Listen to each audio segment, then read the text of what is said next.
Assalamualaikum warahmatullahi wabarakatuh. Apa kabar teman-teman semua? Senang sekali saya masih bisa menyapa teman-teman semua dalam video presentasi saya kali ini. Baik teman-teman, pada kesempatan kali ini saya akan mengulas mengenai sebuah materi dari mata kuliah basis data, yang mana materi ini cukup penting untuk dipelajari bagi teman-teman yang mempelajari basis data. Materi yang akan saya ulas adalah materi mengenai normalisasi. Untuk lebih detailnya sendiri, saya akan mengulas mengenai tahapan dari Second Normal Form atau 2NF.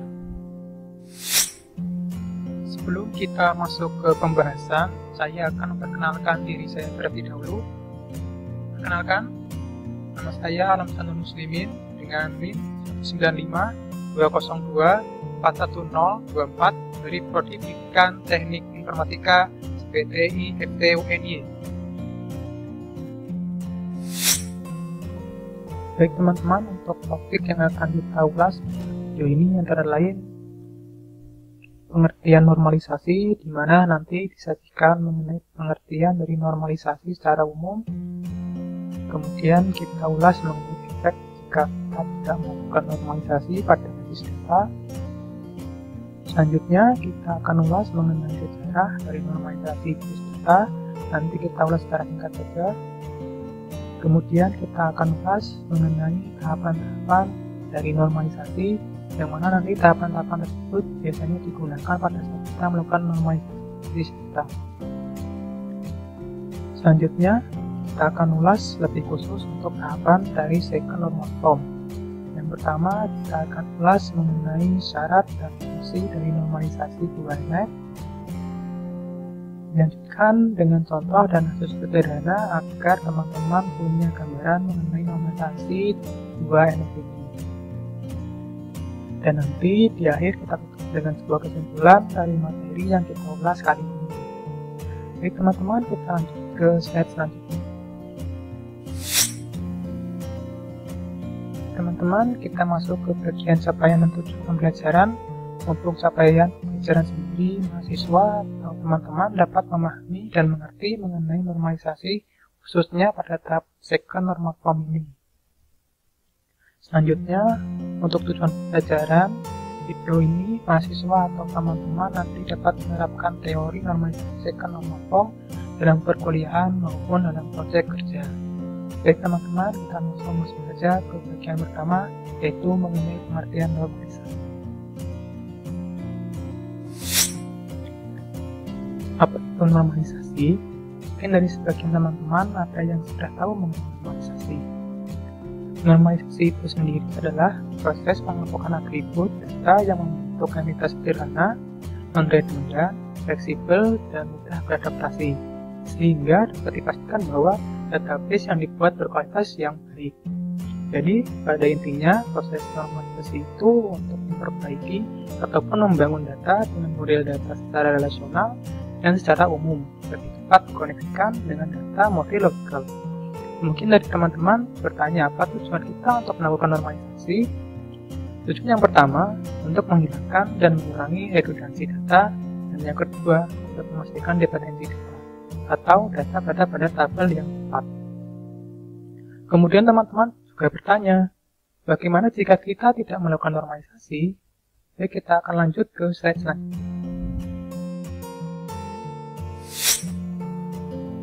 Kita masuk ke efek tidak menerapkan normalisasi. Ada 3 kemungkinan yang akan merugikan sistem secara keseluruhan. Yang pertama, yaitu insert anomali. Situasi di mana tidak memungkinkan memasukkan beberapa jenis data secara langsung di database. Yang kedua adalah delete anomali, penghapusan data yang tidak sesuai dengan yang diharapkan. Artinya, data yang seharusnya tidak dihapus kemudian ikut terhapus. Dan yang terakhir adalah update anomali, situasi di mana nilai yang diubah menyebabkan inkonsistensi database. Dalam artian, data yang diubah tidak sesuai dengan yang diperintahkan atau yang diinginkan. Jadi, teman-teman, inilah efek dari jika kita tidak menerapkan normalisasi, sehingga kita perlu melakukan tes normalisasi ini. Lanjut kita ke slide selanjutnya. Baik teman-teman, normalisasi ini muncul karena ada latar belakang sejarah di dalamnya. Lalu bagaimana sejarah dari normalisasi basis data itu? Pertama, ada seorang tokoh yang bernama Edgar Apcock. Edgar Apcock adalah seorang pakar komputer dari Inggris yang banyak memberikan kontribusi penting di bidang teori basis data relasional. Lalu, apa karya beliau di teori normalisasi ini?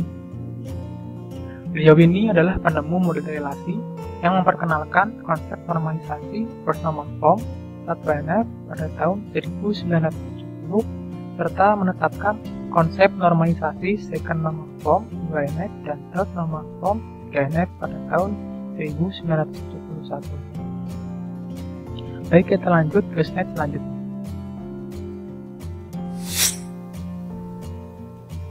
Secara berlanjut, terdapat dua tokoh penting yang membuat teori normalisasi semakin berkembang, yaitu David Apcock dan Raymond Boyce. Untuk Edgar Apcock sendiri, jadi sudah kita tahu mengenai latar belakang beliau. Selanjutnya kita coba ulas singkat mengenai Raymond Boyce.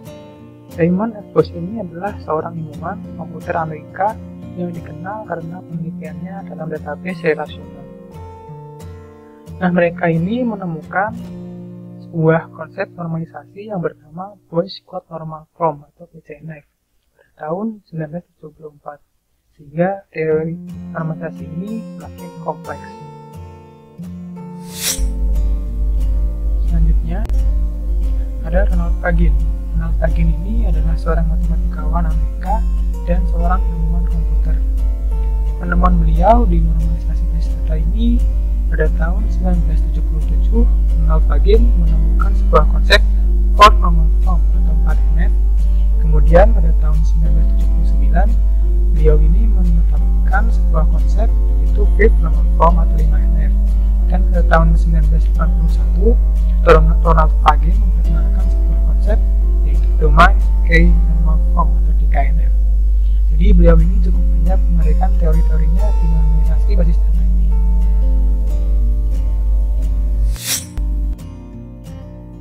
Selanjutnya ada C. Zaniolo, atau dengan nama lengkap beliau yaitu Carlo Zaniolo, adalah seorang insinyur yang mendalami terkait ilmu big data and knowledge based system, kemudian non-monotonic and temporal reasoning, dan ilmu lainnya. Beliau ini pada tahun 1982 menetapkan sebuah konsep di dalam normalisasi, yaitu mengenai konsep elementary K normal form atau EKNF.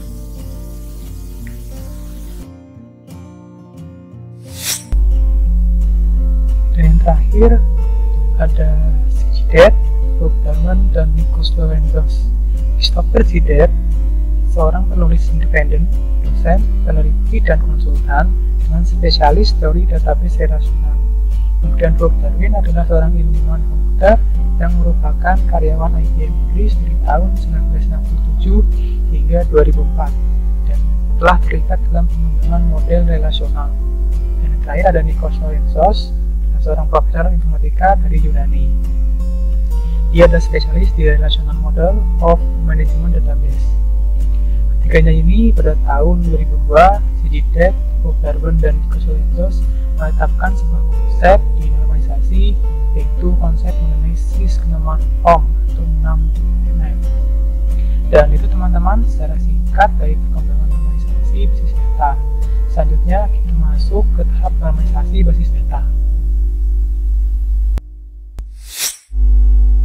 Dalam tahapan normalisasi basis data ini terdapat beberapa tahapan yang biasanya digunakan pada saat kita melakukan proses normalisasi.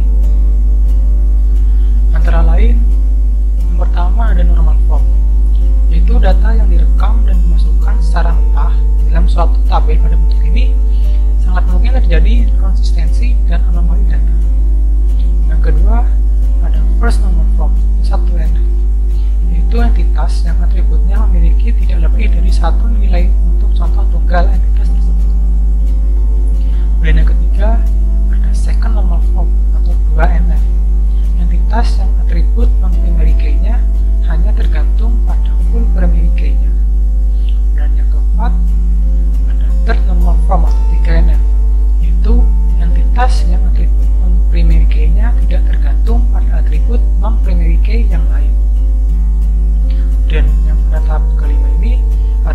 Voice Code Normal Form atau VCNF itu dilakukan remove multi-value dependent VCNF terjadi jika masih terdapat anomali pada bentuk VCNF dikarenakan relasi memiliki lebih dari satu kandidat K. Dan yang terakhir ada Fifth Normal Form atau 5NF. Tahapan ini dilakukan untuk mengatasi terjadinya join dependent, memecahan relasi menjadi dua sehingga relasi tersebut tidak dapat digabungkan kembali menjadi satu. Dan itulah tahapan-tahapan dari normalisasi basis data. Selanjutnya kita masuk ke syarat dan fungsi dari normalisasi 2NF.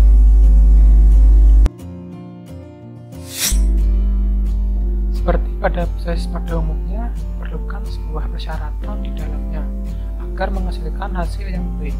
Seperti juga halnya dengan normalisasi 2NF ini, yang mana harus ada syarat yang harus terpenuhi terlebih dahulu. Syarat untuk menerapkan normalisasi bentuk kedua ini adalah data telah dibentuk dalam satu NF. Selain syarat yang ada, juga beberapa fungsi normalisasi dari 2NF. Yang pertama, menghapus beberapa subset data yang ada pada tabel dan menempatkan mereka pada tabel terpisah. Yang kedua, menciptakan hubungan antara tabel baru dan tabel lama dengan menciptakan foreign key. Dan yang ketiga, tidak ada atribut dalam tabel yang secara fungsional bergantung pada kandidat key tabel tersebut. Ini penting untuk teman-teman perhatikan agar nantinya kita bisa menghasilkan hasil dari normalisasi 2NF yang baik dan benar. Selanjutnya kita masuk ke contoh kasus. Di contoh kasus ini kita akan membahas mengenai pembedian. Seperti yang teman-teman lihat di slide ini terdapat sebuah normal form yang berisi data akun pembelian. Bentuknya yang seperti teman-teman lihat masih seperti akun pembelian yang biasanya kita lihat. Di sini kita lihat ada data-data seperti kode parts, dia nama parts, ada quantum juga dan lain-lain. Baik, kita lanjut ke slide selanjutnya.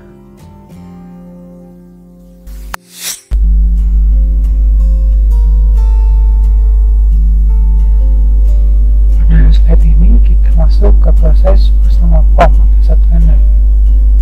Kita lihat teman-teman ada tabel yang mana merupakan hasil dari proses normalisasi 1NF, yang mana isi dari tabel tersebut memiliki atribut-atribut data yang bernilai tunggal dan sudah dikelompokkan ke dalam kolom-kolom tertentu seperti ini.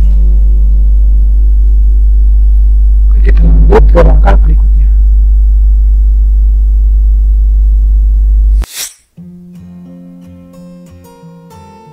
Baik teman, kita sudah sampai di second normal form.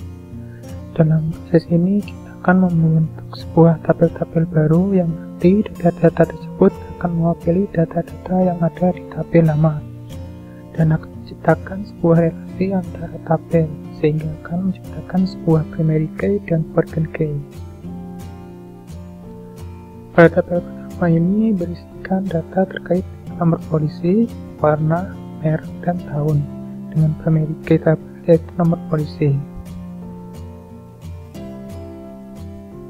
Dan lanjut ke tabel kedua. Pada tabel ini terdapat sebuah data yang berisikan mekanik ID dan nama mekanik dengan mekanik ID sebagai primary key-nya. Pada tabel ketiga berisi mengenai data kode parts, nama parts, dan harga dengan kode parts sebagai primary key.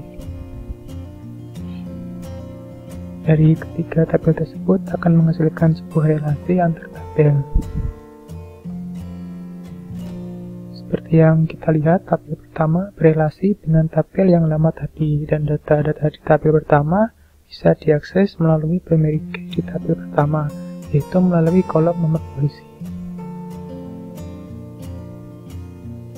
Itu juga pada tabel kedua, yang mana berelasi dengan tabel yang lama, dan data-data di tabel kedua bisa diakses lewat kolom mekanik ID, yang mana kolom ini sebagai primary key di tabel kedua. Dan pada tabel ketiga berelasi dengan tabel lama dengan primary key pada tabel ketiga adalah kolom code parts. Baik teman-teman, kita sudah sampai pada kesimpulan. Dan untuk kesimpulan pada materi kali ini yaitu normalisasi Minimalisasi adalah proses mengelompokkan data ke dalam bentuk tabel atau relasi atau file untuk menyatakan entitas dan hubungan mereka, sehingga terwujud satu bentuk basis data yang mudah untuk dimodifikasi. Kemudian pada second non-perform atau 2NF, entitas yang atribut non-primary key-nya hanya tergantung pada full primary key. Aman juga teman-teman, dalam pemilihan primary key, pilihlah kolom yang berisikan data yang nilainya unik dan tidak bernilai ganda untuk minimalisir adanya error nantinya. Baik, terima kasih teman-teman atas perhatiannya. Mohon maaf bila ada kesalahan pada video ini. Semoga video ini dapat bermanfaat bagi teman-teman semua. Sekian dari saya. Wassalamualaikum.